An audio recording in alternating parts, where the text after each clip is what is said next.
I didn't ask you what you're going to ask me about, so this is going to be really off the cuff. You know what? It's okay. I was there, so I figure this will be really raw. Did you know there's a Carrie 2? There's a Carrie 2, and it's called The Rage. It follows a high school girl who is out for revenge after the football team sexually exploits her and her friends. The 90s were full of sex comedies in which women were taken for granted and often used and abused in terms of consent and downright exploitation. Take American Pie, for example, when Jim illegally broadcasts Nadia undressing to anyone who has a computer. Carrie 2 is a critique of American Pie. It shows the reality of a woman's horrific shame after she's filmed having sex without her consent. It's not a set piece for nudity, but a pivotal moment in the woman's life, and upends her and the entire world of the film. Although upon its release, the film was whipped by critics, it has begun to find a small and passionate following. Without further ado, here's director Kat Shea with her memories from The Rage, Carrie 2. You know, I had heard that it was being made, and I thought, God, I would be perfect to direct that movie. The just basic story really spoke to me. The original Carrie, it just hit me so hard when I was a kid. And I was pretty young when that movie came out, but it really hit me because I felt like the outcast, you know, and just the whole story of it was so powerful. I don't know. I mean, that particular character and the difficulties that she went through, and her feelings, her take on life, was something that at that time I really identified with. Shortly before there was a Carrie 2, I had a pitch for a movie about a brother and sister with telekinesis. So, and it was totally different, but so I was totally ready for an idea like that, and I wanted to tell that story. But so I don't know. I mean, I don't. The only part of the sequel part of it was I was really scared because Carrie was a great classic movie. How do you do a sequel to a great classic movie like that? I didn't want to be the one to do the sequel. You know, it didn't happen. Somebody else was directing it. And suddenly I heard from Jeff Kleeman, who was the vice president at United Artists at the time. He called me and said, "Are you available?" And I was like, "What? What are you talking about?" And he said, "We're going to shelve this movie unless you are interested in taking over." So it's not the thing that you most want to hear for sure. It's like the last thing that you ever want to hear. I was really reticent about it. But when you put it like that this movie is shutting down, and if you're not interested, we're done. So I went in to talk with them about it, and you know, I told them that what my original take would have been, because I really was interested in doing it, and I never had a chance to meet. You know, it's the last thing in the world you want to do is take over for another director, and that's what I had to do. It was like, you know, walking into a bee's nest and expecting to come out, you know, just fine. What can I say? It was not the best way to start. It was not the best way to start off at all. But I did.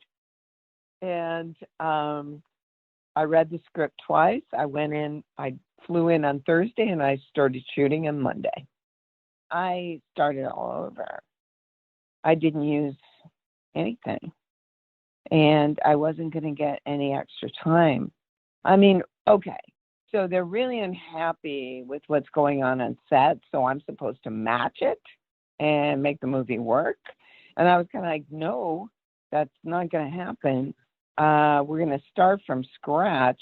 And yes, it was really, really hard. I mean, the hardest thing was the director was a very talented guy.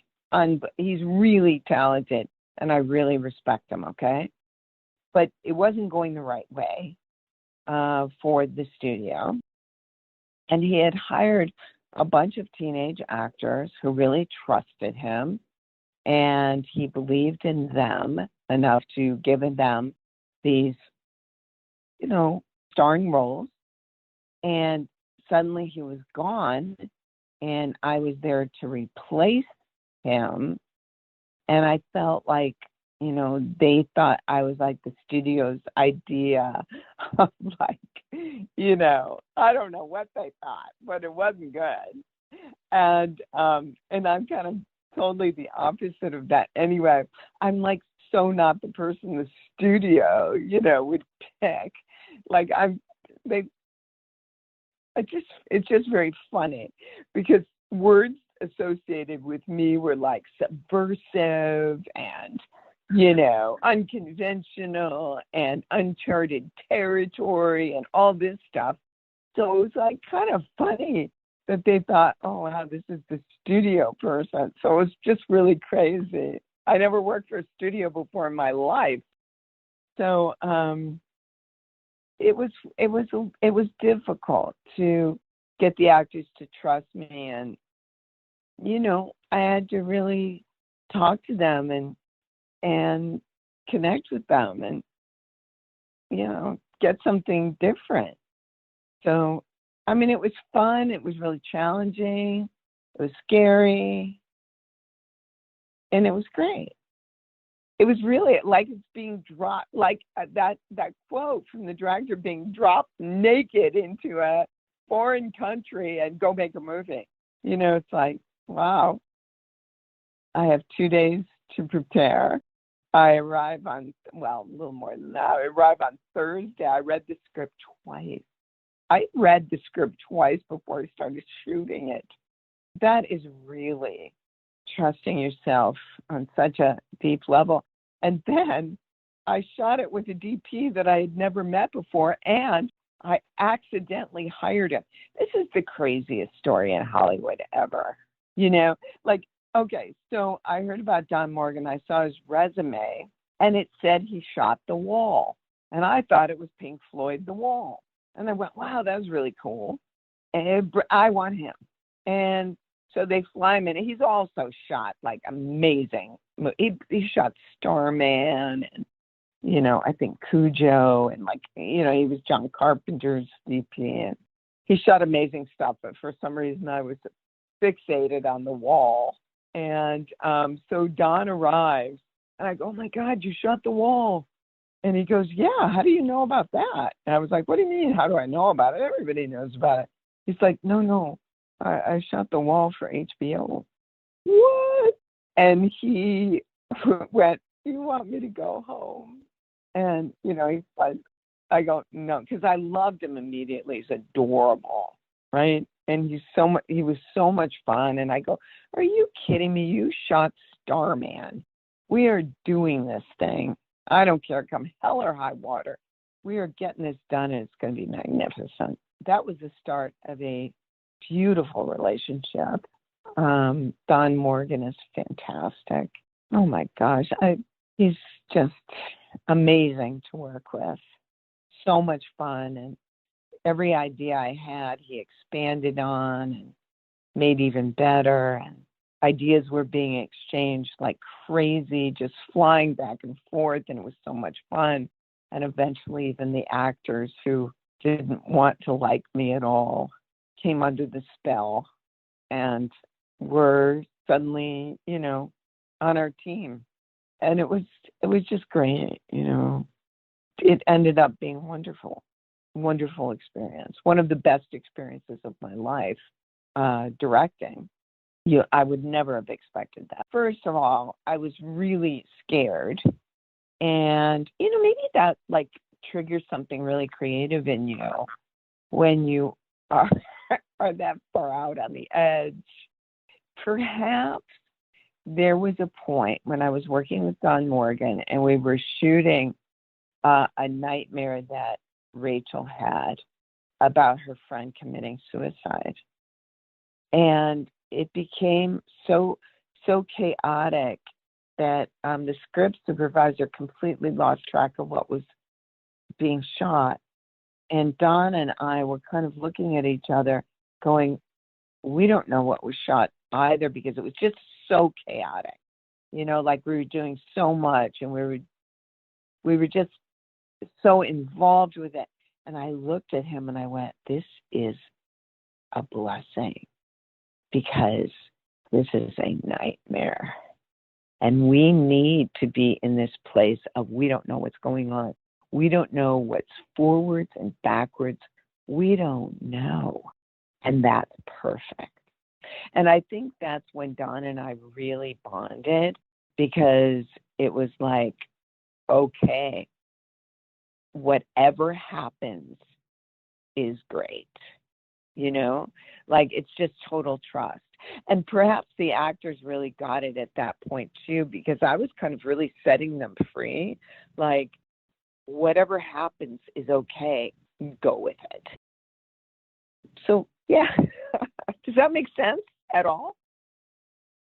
At that point, the studio had lost hope in the movie. So they were like, they had so much confidence in me to go in and do it, And it was amazing because the stuff that was coming out was pretty wild.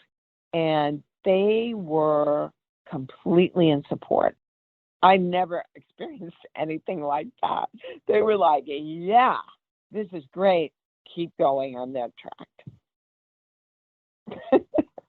Crazy, right?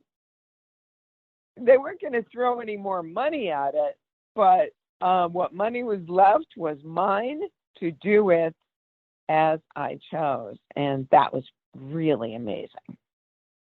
Very, very little, they were just supportive. I was going to say interference, but like there was none of that. I mean, that's not the right word to even bring into this conversation. There was just support from Lindsay Duran and Jeff Kleeman. Raphael Moreau came to the set. Well, I mean, I was very fortunate because Raphael was a big fan of Poison Ivy. And he told me that he had kind of molded his characters after characters that I had created in earlier movies. So, I mean, okay, that's incredible. So you have a writer who's really being inspired by a sensibility that I had created earlier with my writing partner, Andy Rubin. So, I mean, that was phenomenal. So right there was a just instant connection. I feel like it was just meant to be, it was all these things came together that were just meant to be. The film is also noteworthy because of its treatment of athletes on screen. It doesn't just write them as jocks, but explores how they got that way, particularly in a scene where the coach forces the lead villain to undress in front of the entire team, which highlights the grandfathering of the boy's rampant and dangerous masculinity. It was a scene that almost didn't make the film. One of my favorite moments, my favorite memories of it is Bill and Bruno, because I had this idea, I felt like it was really important to juxtapose the coach making him pull down his pants with the sexism and the brutality that was perpetrated on the girls. And I thought that was really important to show that guys were actually brutalized as well. The footage playing and the lighting is all over the coach and all these football players all over this coach playing, and he's forcing this character, Dylan Bruno's character, to pull his pants down, and it's like to check if there's a tampon in there. I mean, it's just so brutal, and it's so, macho and all this stuff. It's just so sick, and that was the point. If someone's brutalized, they brutalize others. And that's so, so it just kind of, it's the trickle down theory. And Dylan didn't want to do it. And I guess that was my part of the script that I thought was really important, because I thought you have to know that it's not just the girls who this is being perpetrated on. Boys, they're being brutalized in a similar way. It's different, but it's similar. And Dylan didn't want to do it. And I made a deal with them. I pulled them aside and I said, Dylan, if you do this scene for me, I will really listen to you about everything you want to do. You can pull me aside. You can tell me what you want to do with the scene. You've got my ear. It was really a bargaining. It was bargaining. I bargained with him. And he did the scene, and I think it's really powerful. And I think it really makes a point. And it's a really deep movie that, it's not just some teen horror movie. It's a really deep movie that makes some very important points, but I think it was ahead of its time. And people didn't really get those points that were being made, unfortunately. I thought I would be crucified for making Carrie 2. Carrie being such a classic. How dare they make Carrie 2? And, it was semi well received, but not really. And it's taken many, many years for it to be appreciated. It was relevant then. But people didn't really pay attention.